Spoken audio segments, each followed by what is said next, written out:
नवरात्रि कब से मनाई जाने लगी? ये नवरात्रि जिनकी आप पूजा करते हैं ये कौन है?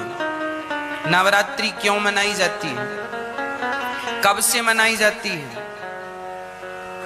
क्या कारण है?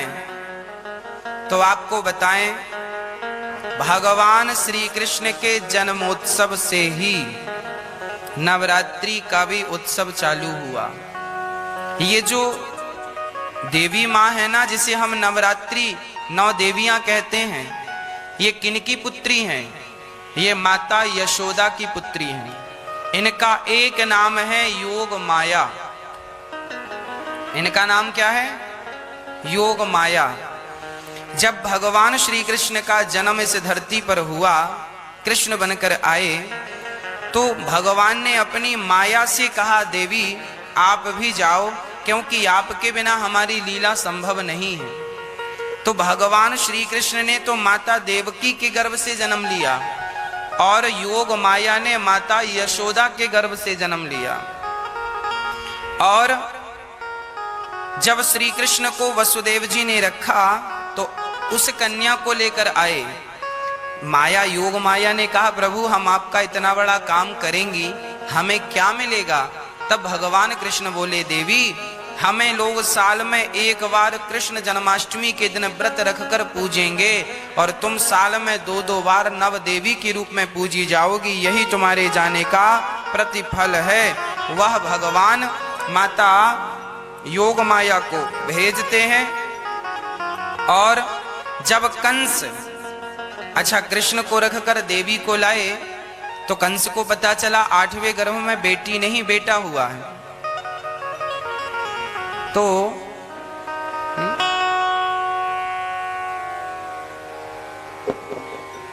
कंस ने पत्थर पर पटक दिया, हाथ से छूटकर वो अष्टभुजाधारी बन गई दुर्गा और बोली, मूर्ख तुझे मारने वाला प्रकट हो चुका है। और वही अष्टभुजाधारी देवी आज वर्तमान में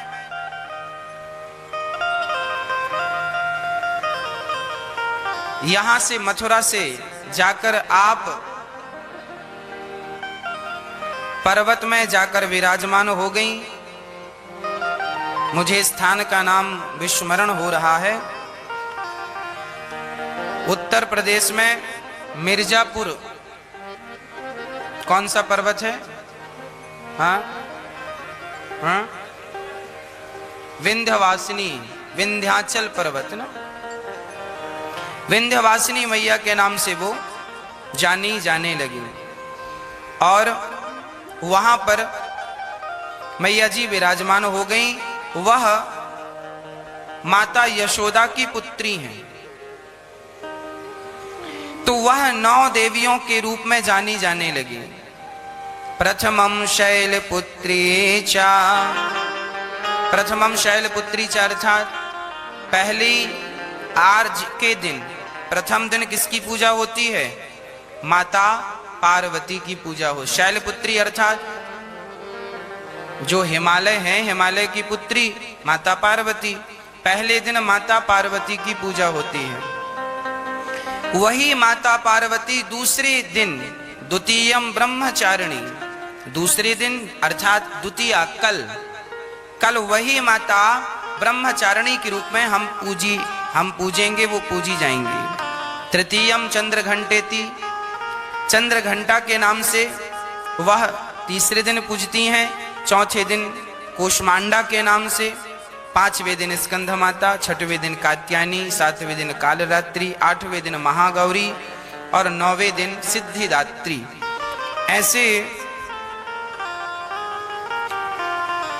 बड़े प्रेम से ये नवरात्रि का पर्व मनाया जाने लगा।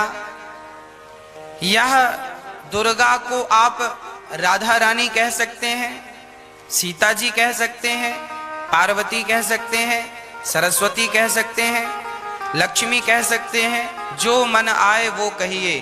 एक सज्जन हमसे बोले, गुरुजी हमने उनसे कहा राधे कृष्ण का जाप किया करो। तो उन्होंने कहा, महाराज जी हम तो माता जी के पुजारी हैं। अब हम क्या करें? आज हमारे हिंदू धर्म में सबसे बड़ा कंफ्यूजन है, वो कंफ्यूजन दूर हो नहीं रहा है। हम बहुत प्रयास करते हैं कि आपको समझाएं तो आप तो समझ लेते हैं, आपका कंफ्यूजन तो दूर हो जाता है, पर जो नहीं सुनते वो बेचारे कंफ्यूज रहते हैं। हमने कहा आप राधे कृष्ण जपा करो, सीताराम सीताराम जपा करो। उन्होंने कहा महाराज जी हम तो माता जी के पुजारी हैं। हमने कहा भैया ये जो राधे कृष्ण में जो राधा है यही तो माता है, सीताराम में जो सीता है यही तो माता है, लक्ष्मी नारायण में जो लक्ष्मी है यही तो माता है। जो नवरात्रि की देवियां हैं ये कौन है? इन्हें आप राधा के रूप में भी देख सकते हैं, ये राधा ही तो है। योग माया कौन? भागवत जी में आगे आएगा, योग माया मुपाश्रिता, अर्थात भगवान ने श्री राधा रानी को योग माया के नाम से संबोधित किया है। योग माया कौन है? श्री राधा रानी। और राधा रानी कौन है? महालक्ष्मी। महालक्ष्मी कौन है? सीता जी। एक बार वो सीता बनी, एक बार वो राधा बनी, वही महालक्ष्मी है, महागौरी है, महादेवी है, वही नवरात्रि है। तो कुछ भी अलग नहीं है। सीताराम कहो, राधे श्याम कहो, जो सीता है वह नवरात्रि की देवियां हैं। 9 नाम से पुकारी जाती हैं, 9 दिन पूजी जाती हैं। है देवी एक ही, पर 9 नाम से पुकारी गई तो एक एक नाम को एक एक दिन की पूजा से हम मनाते हैं। है एक ही, पर 9 भागों में 9 नामों से विभक्त हैं। तो भगवान श्री कृष्ण का जब जन्म हुआ तब इनका भी जन्म हुआ, और आज तब से लेकर आज तक नवरात्रि हम मनाते आ रहे हैं।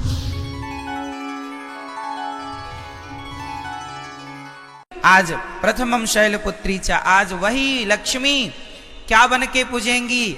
आज वही लक्ष्मी माता पार्वती बन करके पूजेंगी, जगत जननी कहलाएंगी। आज उनके हम पार्वती स्वरूप का पूजन करेंगे। तो आप लोगों को घर में दीपक जलाकर आज माँ भगवती का ध्यान, लक्ष्मी जी का ध्यान करना चाहिए। हे माँ, हमारे घर में, ये आपका ही घर है, आप हमारे मन मंदिर में आकर बैठ जाइए। हम सदा आपकी आराधना करते रहें और हमारे घर में ये खुशियों का दिया सदा जलता रहे, ये ज्ञान का, ये भक्ति का दीपक सदा प्रज्वलित होता रहे। आज के दिन आपको राम रक्षा स्तोत्र, नारायण कवच का पाठ करना चाहिए। जो भी पाठ करेंगे, कुछ ना आवे तो श्रीमन नारायण श्रीमन, आप आज श्रीमन नारायण का जाप करें तो वह नारायण का जाप भी सिद्ध होगा। आप यदि ओम नमः शिवाय का भी जाप करें तो आज जो भी जपेंगे वो सिद्ध होगा।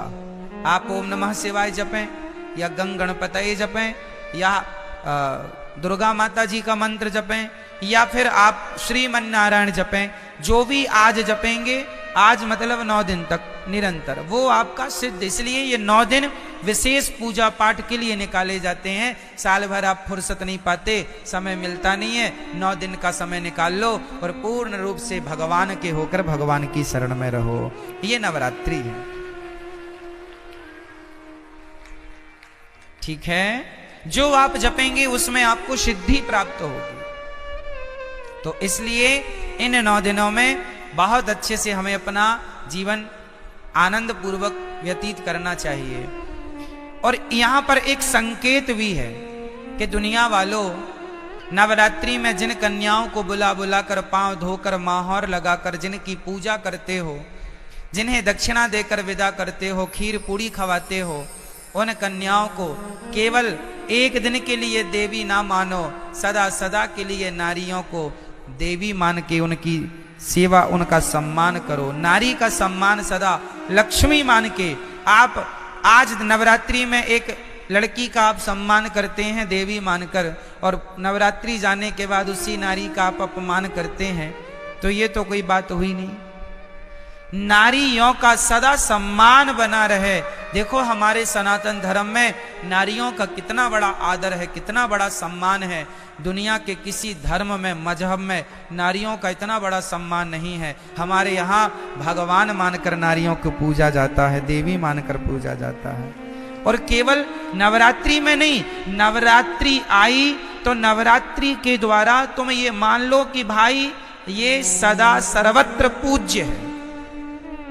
नारी तो सदा पूज्य है, केवल नवरात्रि में नहीं, ऐसा नहीं, सर्वत्र, सब जगह, हमेशा 365 दिन। तो नवरात्रि की बड़ी महिमा है। इन नवरात्रियों का पूजन भागवत जी में आता है कि भगवान श्री कृष्ण के जब जामवंत जी से युद्ध करने भगवान गए, तब उनकी अनुपस्थिति में 9 दिन का द्वारिका में एक महायज्ञ हुआ था देवी जी को प्रसन्न करने के लिए। तो नवरात्रि तो भगवान श्री कृष्ण भी मनाते थे, नवरात्रि तो भगवान श्री राम भी मनाते थे। पहले दिन एक कन्या को भोजन कराना चाहिए, एक से ज्यादा भी हो जाए चलेगा, कम से कम एक। पहले दिन हमेशा एक कन्या, दूसरे दिन 2 कन्या, तीसरे दिन 3 कन्या, चौथे दिन 4, 5वें दिन 5, छठे दिन 6, 7वें दिन 7, 8वें दिन 8 और 9वें दिन 9 कन्याओं का भोजन करें। और यदि कन्या ना मिले तो कोई बात नहीं, अपनी माँ के चरण धोकर अपनी माँ को श्रद्धा से भोजन कराओ, ये सोचकर कि ये भगवान है, माँ है। माँ आपके घर में कन्या ना हो तो माँ तो है, तो माँ की चरण धोकर माँ का सम्मान कीजिएगा, ठीक है। ये नवरात्रि में देवी का पूजन, तो देवी तुम्हारी माँ देवी नहीं है क्या? क्यों? माँ से बड़ी कोई देवी है? इसलिए अपनी माँ। कई लोग ना अभी इस नवरात्रि में तो नहीं, जो अगली नवरात्रि आएगी वो नवरात्रियों में, उस नवरात्रियों में लोग माता जी घर घर बिठाते हैं, हर गली चौराहे में माता जी बैठती हैं ना। हम कहते हैं कि आप मिट्टी की माता जी बनवा के बिठाते हैं, अच्छा है, सम्मान कीजिए, श्रद्धा रखिए, अच्छा है, सब ठीक है। पर वो माता जो मिट्टी की बनी है, उन माता में श्रद्धा तो रखिए, पर उनसे ज्यादा उस माता में श्रद्धा रखिए जो परमात्मा ने बनाई है, जिसे आप अपनी माँ कह के बुलाते हैं, माता। उसका तो असली नाम माता ही है, माँ है।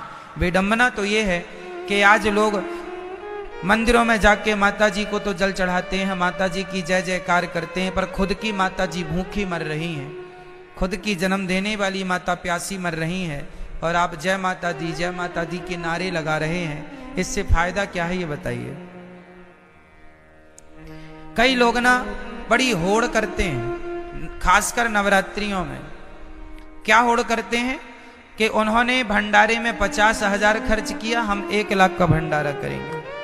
उस कॉलोनी में 2 लाख का भंडारा हुआ, हम 3 लाख का भंडारा करेंगे। क्या होगा इससे? तुम देवी को खुश कर लोगे? अरे ये ना देखो कि भंडारा कितना बड़ा करना है। ठीक है, जरूरतमंदों को भोजन कराना जरूरी है, ठीक है, कराना चाहिए, अन्नदान श्रेष्ठ दान है।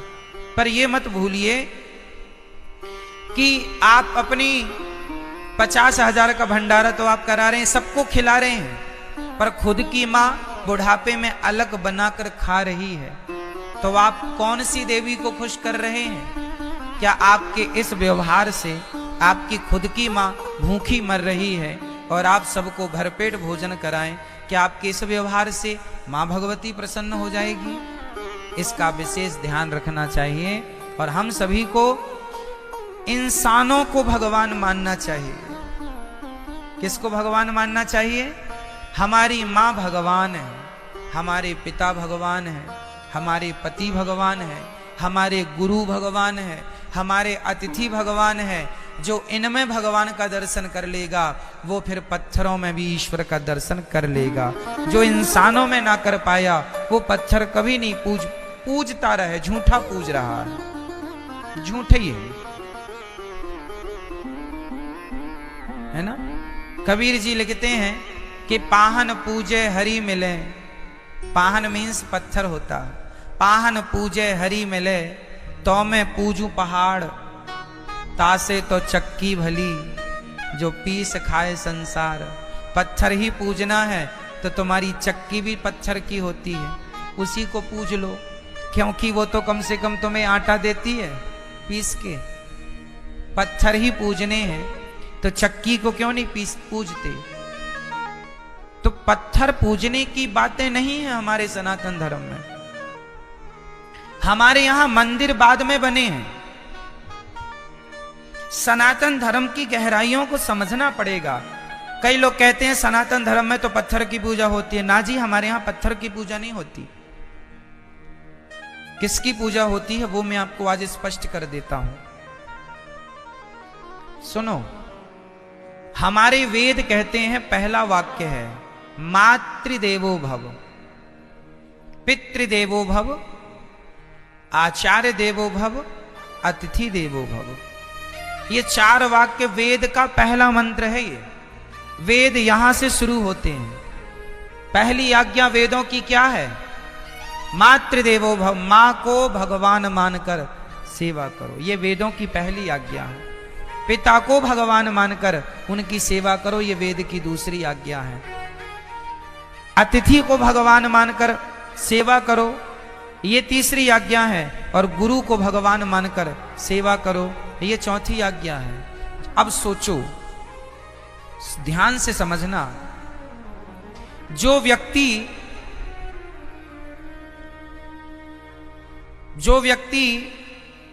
पहाड़े में काखा गाघा को समझ लेगा, भाई अखबार में भी काखा गाघा ही लिखा है, पर अखबार के काखा गाघा को समझने के लिए पहले आपको कौन सा काखा गाघा पढ़ना पड़ेगा? स्कूल में जाकर, स्कूल में हमें बुक मिलती है, उसमें जो काखा गाघा लिखा है उसको पहले मास्टर जी समझाते हैं। जब आप स्कूल जाके काखा गाघा समझ लेंगे तो फिर अखबार का काखा गाघा समझ में आ जाएगा। यदि स्कूल में काखा गाघा समझ नहीं पाए तो अखबार आप पढ़ नहीं पाएंगे। अखबार पढ़ने के पहले आपको स्कूल जाके पढ़ना पड़ेगा। जो स्कूल ना जा पाए, जो नहीं पढ़ पाए, वो आज भी अखबार नहीं पढ़ पाते। क्यों जी? सत्य है। अखबार पढ़ने के पहले क्या पढ़ना पड़ेगा? स्कूल में जाके आपको अपनी शिक्षा पूरी करनी पड़ेगी, तब कहीं जाकर हिंदी का बोध होगा, तब हिंदी का अखबार पढ़ पाएंगे। इंग्लिश का बोध होगा, इंग्लिश का अखबार पढ़ पाएंगे। उर्दू का बोध होगा, उर्दू का अखबार पढ़ पाएंगे। अखबार पढ़ने के पहले कुल मिला के आपको पहले स्कूल जाना पड़ेगा। क्या ये बात सत्य है? बोलो हाँ या ना। उसी तरह जैसे स्कूल में काखा गाघा समझ लिया एक बार, उसके बाद दुनिया में कहीं काखा गाघा लिखा हो हम तुरंत समझ लेंगे। और स्कूल में नहीं समझा तुमने काखा गाघा तो फिर जमाने में लिखा तो है, तुम समझ नहीं पाओगे कि लिखा क्या है। आप देखो यहां बहुत कुछ लिखा है, कौन समझ पाएगा? जिन्हें अक्षरों का ज्ञान है। ज्ञान ही नहीं है, 52 अक्षर का कोई ज्ञान नहीं है, नॉलेज नहीं है, तो लिखा तो बहुत कुछ है, कहां कोई पढ़ पा रहा है। उसी प्रकार जैसे अखबार पढ़ने के पहले हमें स्कूल जाकर पढ़ना पड़ता है, उसी प्रकार पत्थर में भगवान है, पर पत्थर के भगवान को देखने के पहले अपनी माता के अंदर भगवान को देखना पड़ेगा, पहले अपने पिता के अंदर भगवान को देखना पड़ेगा। जो माता में भगवान को देख सकता है, जो पिता में भगवान को देख सकता है, जो गुरु और अतिथि में ईश्वर को देख सकता है, वही पत्थर में भी भगवान को देख सकता है। जो माँ में भगवान को ना देख पाया उसे पत्थर ही दिखेगा, तुम कितना भी पूजा करो। पत्थर है, कहते हैं, कहावत सुना होगी आपने, अनपढ़ के लिए काला अक्षर भैंस बराबर। अनपढ़ के लिए कहावत है काला अक्षर। सुनी कहावत ये वाली कि नहीं? क्या अर्थ है इस कहावत का? अनपढ़ है उसे तो काला काला दिख रहा है। भाई पुस्तक लिया तो अखबार लिया है, बस अब काला काला, क्या काला काला पूत दिया। अरे पगले उसमें बहुत कुछ लिखा, लेकिन क्या करे, अनपढ़ है, काला अक्षर भैंस बराबर, उसे काला नजर आता है, उसे काले में अक्षर नजर नहीं आ रहे क्योंकि पढ़ा नहीं है।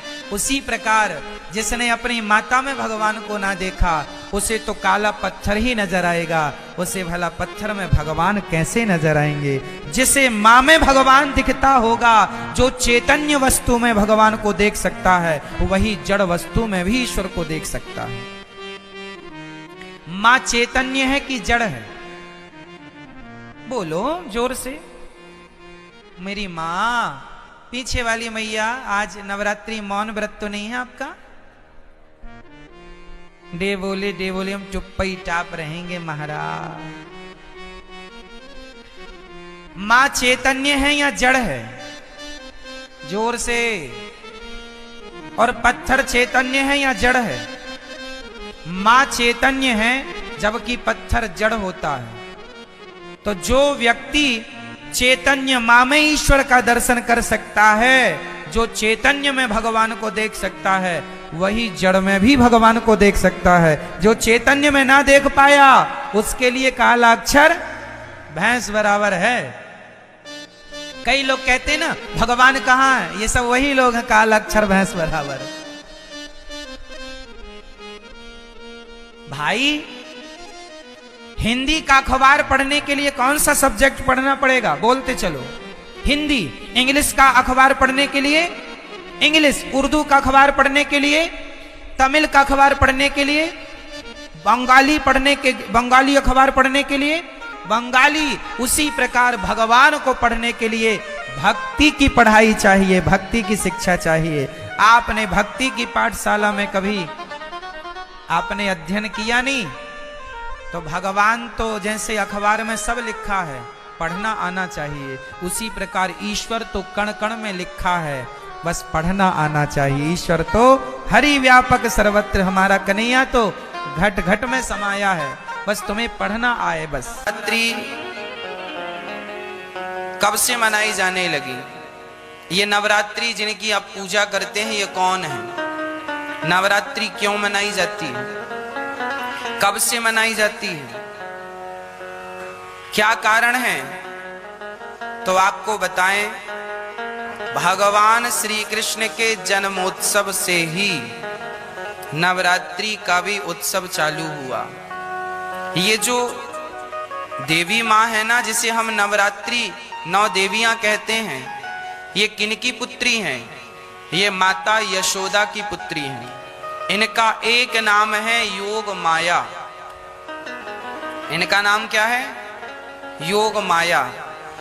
जब भगवान श्री कृष्ण का जन्म इस धरती पर हुआ, कृष्ण बनकर आए, तो भगवान ने अपनी माया से कहा, देवी आप भी जाओ, क्योंकि आपके बिना हमारी लीला संभव नहीं है। तो भगवान श्री कृष्ण ने तो माता देवकी के गर्भ से जन्म लिया और योग माया ने माता यशोदा के गर्भ से जन्म लिया। और जब श्री कृष्ण को वसुदेव जी ने रखा, तो उस कन्या को लेकर आए। माया, योग माया ने कहा, प्रभु हम आपका इतना बड़ा काम करेंगी, हमें क्या मिलेगा? तब भगवान कृष्ण बोले, देवी हमें लोग साल में एक बार कृष्ण जन्माष्टमी के दिन व्रत रखकर पूजेंगे, और तुम साल में 2-2 बार नव देवी के रूप में पूजी जाओगी, यही तुम्हारे जाने का प्रतिफल है। वह भगवान माता योग माया को भेजते हैं।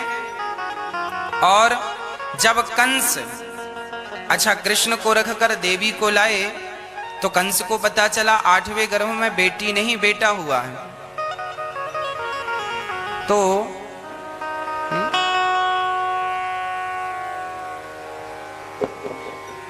कंस ने पत्थर पर पटक दिया, हाथ से छूटकर वो अष्टभुजाधारी बन गई दुर्गा, और बोली, मूर्ख तुझे मारने वाला प्रकट हो चुका है। और वही अष्टभुजाधारी देवी आज वर्तमान में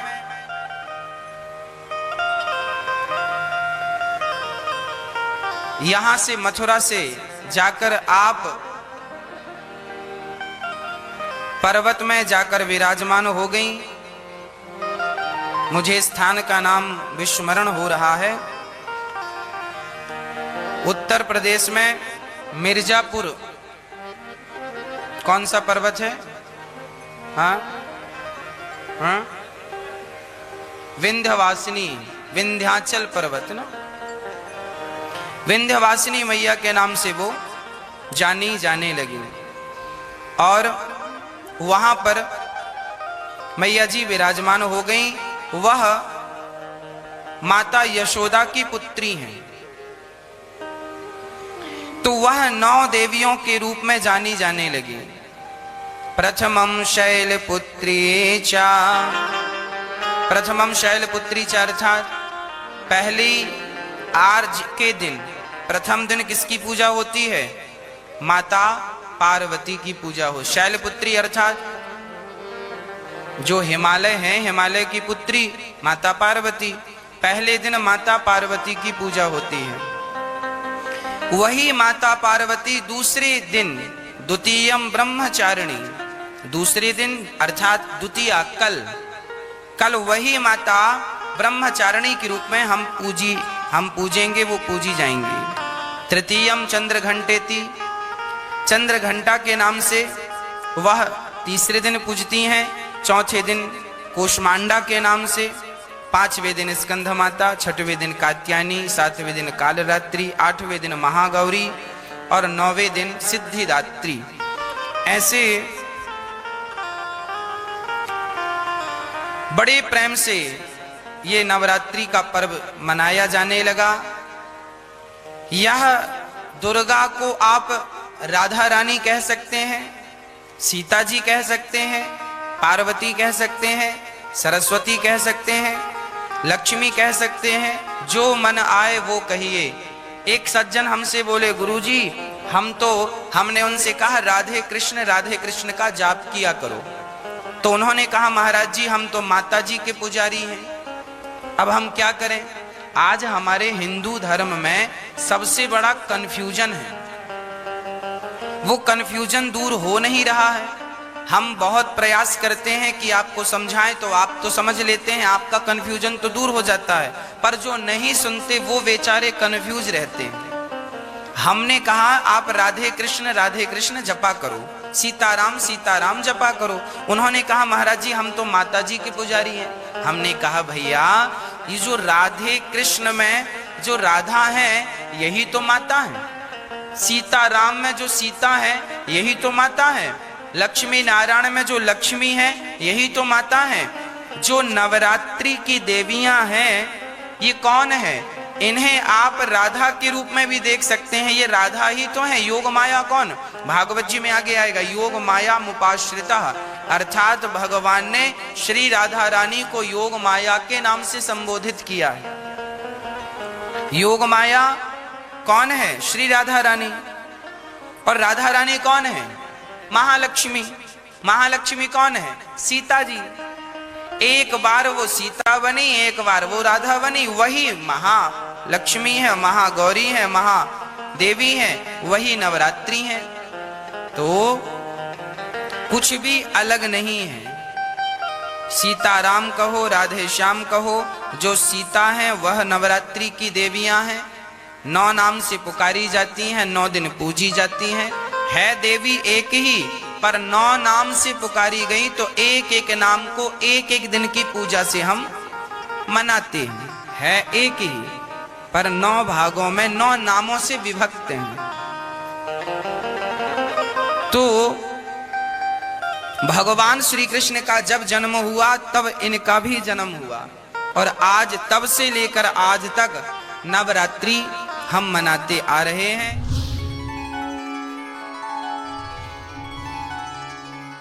आज प्रथमम शैलपुत्री चा, आज वही लक्ष्मी क्या बन के पूजेंगी? आज वही लक्ष्मी माता पार्वती बन करके पूजेंगी, जगत जननी कहलाएंगी। आज उनके हम पार्वती स्वरूप का पूजन करेंगे।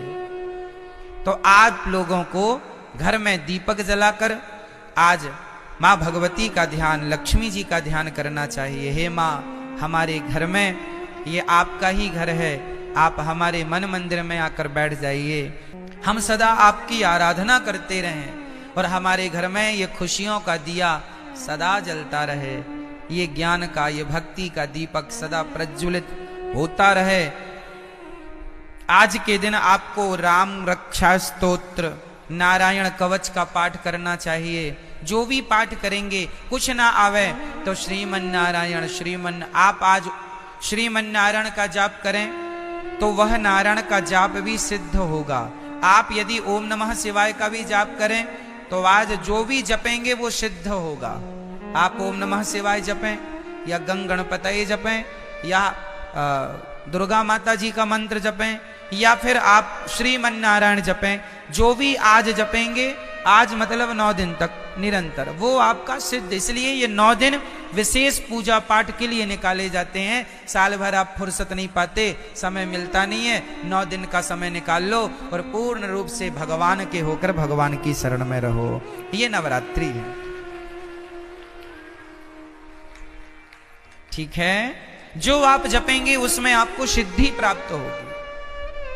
तो इसलिए इन 9 दिनों में बहुत अच्छे से हमें अपना जीवन आनंद पूर्वक व्यतीत करना चाहिए। और यहाँ पर एक संकेत भी है कि दुनिया वालों, नवरात्रि में जिन कन्याओं को बुला बुला कर, पांव धोकर, माहौर लगाकर जिनकी पूजा करते हो, जिन्हें दक्षिणा देकर विदा करते हो, खीर पूड़ी खवाते हो, उन कन्याओं को केवल एक दिन के लिए देवी ना मानो, सदा सदा के लिए नारियों को देवी मान के उनकी सेवा, उनका सम्मान करो। नारी का सम्मान सदा लक्ष्मी मान के आप आज नवरात्रि में एक लड़की का आप सम्मान करते हैं देवी मानकर, और नवरात्रि जाने के बाद उसी नारी का आप अपमान करते हैं, तो ये तो कोई बात हुई नहीं। नारियों का सदा सम्मान बना रहे। देखो हमारे सनातन धर्म में नारियों का कितना बड़ा आदर है, कितना बड़ा सम्मान है। दुनिया के किसी धर्म में, मजहब में नारियों का इतना बड़ा सम्मान नहीं है। हमारे यहाँ भगवान मानकर नारियों को पूजा जाता है, देवी मानकर पूजा जाता है। और केवल नवरात्रि में नहीं, नवरात्रि आई तो नवरात्रि के द्वारा तुम ये मान लो कि भाई ये सदा सर्वत्र पूज्य है।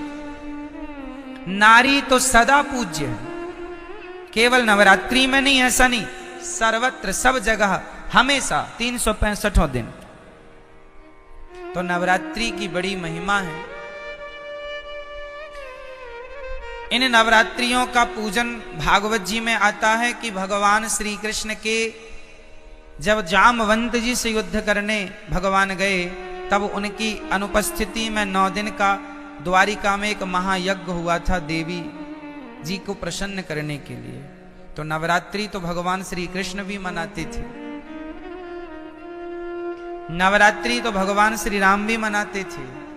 पहले दिन एक कन्या को भोजन कराना चाहिए, एक से ज्यादा भी हो जाए चलेगा, कम से कम एक। पहले दिन हमेशा एक कन्या, दूसरे दिन 2 कन्या, तीसरे दिन 3 कन्या, चौथे दिन 4, 5वें दिन 5, छठे दिन 6, 7वें दिन 7, 8वें दिन 8 और 9वें दिन 9 कन्याओं का भोजन करें। और यदि कन्या ना मिले तो कोई बात नहीं, अपनी माँ के चरण धोकर अपनी माँ को श्रद्धा से भोजन कराओ, ये सोचकर कि ये भगवान है, माँ है।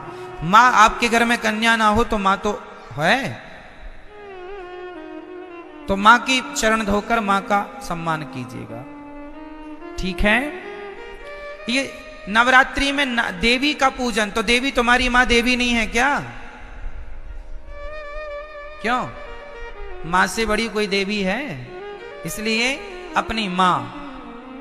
कई लोग ना अभी इस नवरात्रि में तो नहीं, जो अगली नवरात्रि आएगी वो नवरात्रियों में, उस नवरात्रियों में लोग माता जी घर घर बिठाते हैं, हर गली चौराहे में माता जी बैठती है ना। हम कहते हैं कि आप मिट्टी की माता जी बनवा के बिठाते हैं, अच्छा है, सम्मान कीजिए, श्रद्धा रखिए, अच्छा है, सब ठीक है। पर वो माता जो मिट्टी की बनी है, उन माता में श्रद्धा तो रखिए, पर उनसे ज्यादा उस माता में श्रद्धा रखिए जो परमात्मा ने बनाई है, जिसे आप अपनी माँ कह के बुलाते हैं, माता। उसका तो असली नाम माता ही है, माँ है। विडंबना तो ये है कि आज लोग मंदिरों में जाके माता जी को तो जल चढ़ाते हैं, माता जी की जय जयकार करते हैं, पर खुद की माता जी भूखी मर रही हैं, खुद की जन्म देने वाली माता प्यासी मर रही हैं, और आप जय माता दी के नारे लगा रहे हैं। इससे फायदा क्या है ये बताइए। कई लोग ना बड़ी होड़ करते हैं, खासकर नवरात्रियों में।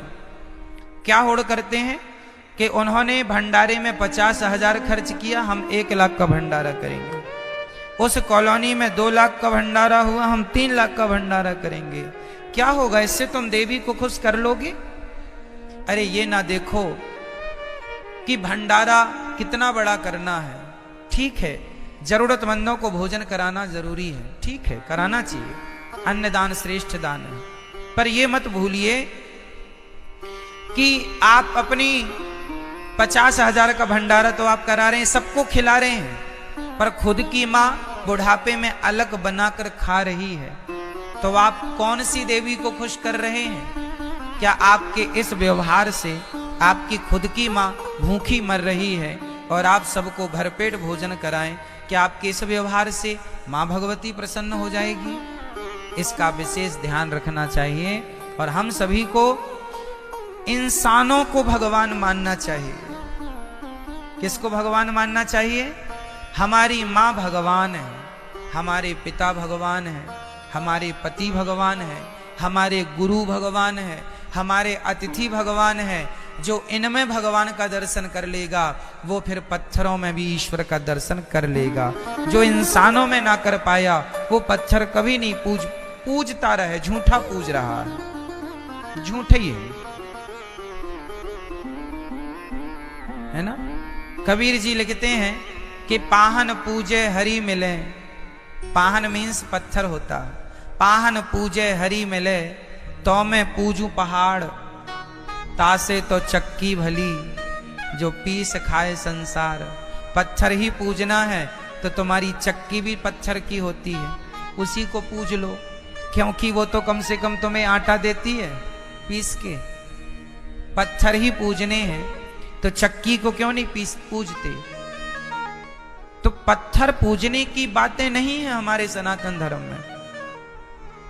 हमारे यहां मंदिर बाद में बने हैं।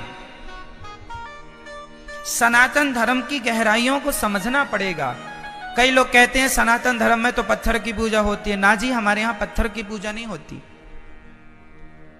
किसकी पूजा होती है वो मैं आपको आज स्पष्ट कर देता हूं। सुनो, हमारे वेद कहते हैं, पहला वाक्य है मातृदेवो भव, पितृदेवो भव, आचार्य देवो भव, अतिथि देवो भव। ये 4 वाक्य वेद का पहला मंत्र है। ये वेद यहां से शुरू होते हैं। पहली आज्ञा वेदों की क्या है? मातृदेवो भव, मां को भगवान मानकर सेवा करो, ये वेदों की पहली आज्ञा है। पिता को भगवान मानकर उनकी सेवा करो, ये वेद की दूसरी आज्ञा है। अतिथि को भगवान मानकर सेवा करो, ये तीसरी आज्ञा है। और गुरु को भगवान मानकर सेवा करो, ये चौथी आज्ञा है। अब सोचो, ध्यान से समझना, जो व्यक्ति पहाड़े में काखा गाघा को समझ लेगा, भाई अखबार में भी काखा गाघा ही लिखा है, पर अखबार के काखा गाघा को समझने के लिए पहले आपको कौन सा काखा गाघा पढ़ना पड़ेगा? स्कूल में जाकर, स्कूल में हमें बुक मिलती है, उसमें जो काखा गाघा लिखा है उसको पहले मास्टर जी समझाते हैं। जब आप स्कूल जाके काखा गाघा समझ लेंगे तो फिर अखबार का काखा गाघा समझ में आ जाएगा। यदि स्कूल में काखा गाघा समझ नहीं पाए तो अखबार आप पढ़ नहीं पाएंगे। अखबार पढ़ने के पहले आपको स्कूल जाके पढ़ना पड़ेगा। जो स्कूल ना जा पाए, जो नहीं पढ़ पाए, वो आज भी अखबार नहीं पढ़ पाते। क्यों जी? सत्य है। अखबार पढ़ने के पहले क्या पढ़ना पड़ेगा? स्कूल में जाके आपको अपनी शिक्षा पूरी करनी पड़ेगी, तब कहीं जाकर हिंदी का बोध होगा, तब हिंदी का अखबार पढ़ पाएंगे। इंग्लिश का बोध होगा, इंग्लिश का अखबार पढ़ पाएंगे। उर्दू का बोध होगा, उर्दू का अखबार पढ़ पाएंगे। अखबार पढ़ने के पहले कुल मिला के आपको पहले स्कूल जाना पड़ेगा। क्या ये बात सत्य है? बोलो हाँ या ना। उसी तरह जैसे स्कूल में काखा गाघा समझ लिया एक बार, उसके बाद दुनिया में कहीं काखा गाघा लिखा हो हम तुरंत समझ लेंगे। और स्कूल में नहीं समझा तुमने काखा गाघा, तो फिर जमाने में लिखा तो है, तुम समझ नहीं पाओगे कि लिखा क्या है। आप देखो यहां बहुत कुछ लिखा है, कौन समझ पाएगा? जिन्हें अक्षरों का ज्ञान है। ज्ञान ही नहीं है, 52 अक्षर का कोई ज्ञान नहीं है, नॉलेज नहीं है, तो लिखा तो बहुत कुछ है, कहां कोई पढ़ पा रहा है। उसी प्रकार जैसे अखबार पढ़ने के पहले हमें स्कूल जाकर पढ़ना पड़ता है, उसी प्रकार पत्थर में भगवान है, पर पत्थर के भगवान को देखने के पहले अपनी माता के अंदर भगवान को देखना पड़ेगा, पहले अपने पिता के अंदर भगवान को देखना पड़ेगा। जो माता में भगवान को देख सकता है, जो पिता में भगवान को देख सकता है, जो गुरु और अतिथि में ईश्वर को देख सकता है, वही पत्थर में भी भगवान को देख सकता है। जो माँ में भगवान को ना देख पाया, उसे पत्थर पत्थर ही दिखेगा, तुम कितना भी पूजा करो। पत्थर है, कहते हैं, कहावत सुना होगी आपने, अनपढ़ के लिए काला अक्षर भैंस बराबर। अनपढ़ के लिए कहावत है काला अक्षर। सुनी कहावत ये वाली कि नहीं? क्या अर्थ है इस कहावत का? अनपढ़ है उसे तो काला काला दिख रहा है। भाई पुस्तक लिया तो अखबार लिया है, बस अब काला काला, क्या काला काला पूत दिया। अरे पगले उसमें बहुत कुछ लिखा, लेकिन क्या करे, अनपढ़ है, काला अक्षर भैंस बराबर।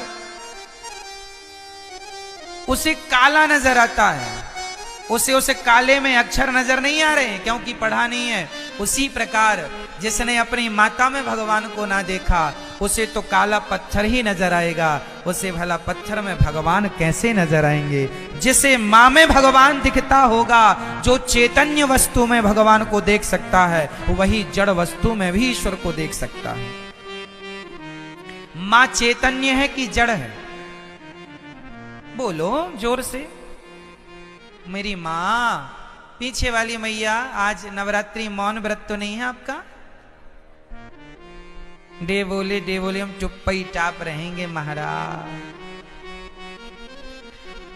मां चैतन्य है या जड़ है? जोर से। और पत्थर चैतन्य है या जड़ है? मां चैतन्य है जबकि पत्थर जड़ होता है। तो जो व्यक्ति चैतन्य मां में ईश्वर का दर्शन कर सकता है, जो चैतन्य में भगवान को देख सकता है, वही जड़ में भी भगवान को देख सकता है। जो चैतन्य में ना देख पाया, उसके लिए काला अक्षर भैंस बराबर है। कई लोग कहते हैं ना भगवान कहाँ है, ये सब वही लोग हैं काला अक्षर भैंस बराबर। भाई हिंदी का अखबार पढ़ने के लिए कौन सा सब्जेक्ट पढ़ना पड़ेगा? बोलते चलो। हिंदी। इंग्लिश का अखबार पढ़ने के लिए इंग्लिश, उर्दू का अखबार पढ़ने के लिए, तमिल का अखबार पढ़ने के लिए, बंगाली अखबार पढ़ने के लिए बंगाली। उसी प्रकार भगवान को पढ़ने के लिए भक्ति की पढ़ाई चाहिए, भक्ति की शिक्षा चाहिए। आपने भक्ति की पाठशाला में कभी आपने अध्ययन किया नहीं, तो भगवान तो जैसे अखबार में सब लिखा है, पढ़ना आना चाहिए। उसी प्रकार ईश्वर तो कण कण में लिखा है, बस पढ़ना आना चाहिए। ईश्वर तो हरि व्यापक सर्वत्र, हमारा कन्हैया तो घट घट में समाया है, बस तुम्हें पढ़ना